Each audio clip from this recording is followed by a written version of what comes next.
অভ্যুত্থানের পর থেকে মৌলিক সংস্কার সাপেক্ষে জাতীয় সংসদ নির্বাচনের দাবি করে আসছে বাংলাদেশ জামাত ইসলামী। এরই অংশ হিসেবে দেশের বেশ কয়েকটি ইসলামী দল যুগপৎ আন্দোলনে রাজপথে কয়েকটি কর্মসূচিও পালন করে।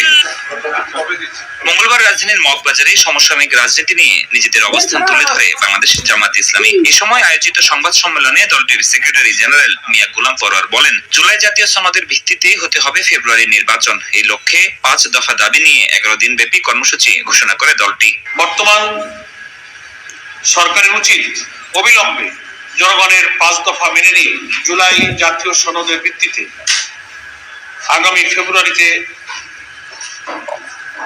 ত্রয়োদশ জাতীয় সংসদ নির্বাচনের আয়োজন করা। সরকার যদি জনগণের যৌক্তিক দাবি উপেক্ষা করে এবং বিদ্যমান সমস্যার দ্রুত সমাধান না করে, তাহলে দেশের জনগণ তাদের ন্যায্য দাবি আদায়ের জন্য রাজপথে আন্দোলন অব্যাহত রাখতে বাধ্য হবে।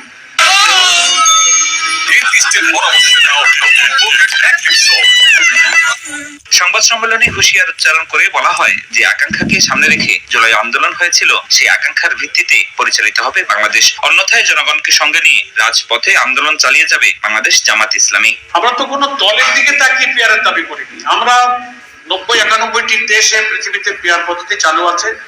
কালো টাকা, বেশি শক্তি, প্রত্যেকটি ভোটারের মূল্যায়ন, একটা কোয়ালিটি পার্লামেন্ট এবং সকলের অংশীদারিত্বের ভিত্তিতে একটা চমৎকার সংসদ তৈরি হবে। এদিকে সকালে প্রায় একই রকম দাবিতে কর্মসূচি ঘোষণা করেছে ইসলামী আন্দোলন বাংলাদেশ। 1 থেকে 9 অক্টোবর পর্যন্ত জনমত গঠনে গণসংযোগ সহ 12 অক্টোবর পর্যন্ত চলবে কর্মসূচি। 10 অক্টোবর ঢাকায় ও বিভাগীয় শহরে গণমিছিল। 12 অক্টোবর জেলা প্রশাসকের কাছে স্মারকলিপি পেশ।